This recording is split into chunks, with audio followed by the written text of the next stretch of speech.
Design siya idol para sa camping lamp. Bali, ito lang yung itsura niya idol. Meron siya ditong saksakan ng charger Type-C. May kasama na siya ditong cable na Type-C or pwede nyo gamitin yung mga existing Type-C charger nyo gamit ang inyong mga cellphone. So, ganito lang siya idol. Ayan o. Malinaw. Pang camping talaga siya idol o. I-try natin patayin yung ilaw kung maliwanag. Ayan mga idol o. Ang liwanag niya talaga. Ayan. Kita yung kwarto. Ayan o. Maliwanag. Pang camping talaga siya idol. Kita yung liwanag. Napakaliwanag niya. Ayan. May blinking pa pala siya mga idol. Ayan siya pag naka-off. Tapos naka-on. Ito idol, hindi mo na rin problema yung kanyang clip. Ayan o, may clip siya dito. So, ito ay bagay sa mga tent, sa mga nagka-camping, na pupunta sa tabi ng dagat. Ayan, maliwanag lang siya mga idol. Pwede kayo magdala ng power bank. Kung maloba siya, pwede siyang i-charge. Saka matibay siya kahit sa plastic ito siya. Plastic siya. Saka napakaliwanag.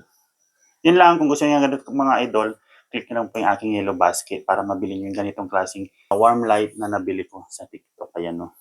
Camping lamp, DO2. Yun lang idol. Thanks for watching.